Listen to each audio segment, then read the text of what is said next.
Retracing his steps, he ascended the wind-whipped path, eyes searching for the dilapidated hermitage. It materialized from the mist like a forgotten memory, the wooden skeleton stark against the gray sky. This time, the door creaked open before his knock, beckoning him with the stench of damp earth and decay. A hunched figure awaited within, cloaked in shadows, yet the guilt radiating from him was impossible to ignore. The once gruff hermit now bowed low, shame twisting his features. "Ah, reverend sir," he croaked, "I am ashamed. Shame runs like maggots through my soul, for it was I who devoured the flesh and offerings under the cloak of night."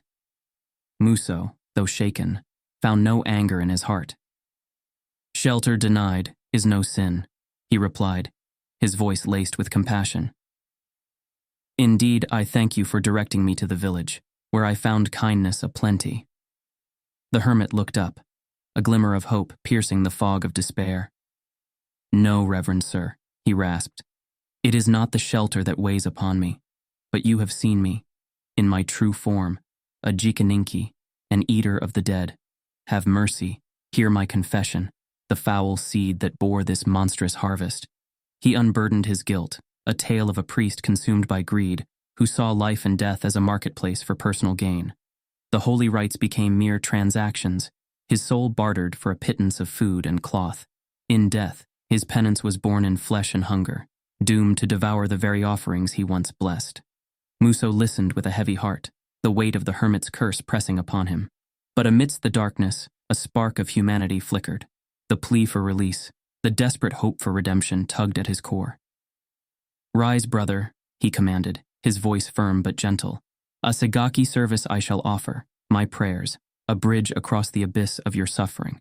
Though the path to absolution may be long and arduous, hope shall be your torch, the embers of your humanity, its fuel." As Muso's chant filled the hermitage, the air crackled with unseen energies.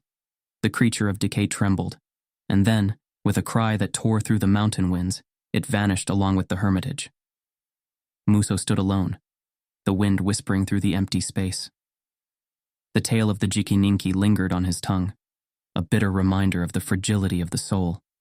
But with it came a flicker of hope, a testament to the transformative power of compassion, even in the face of the most monstrous despair. He knew the journey was far from over. The Jikininki's path to release was fraught with trials. Yet, he carried the promise of redemption, a spark of light in the heart of darkness, guiding the cursed priest towards a dawn yet unseen.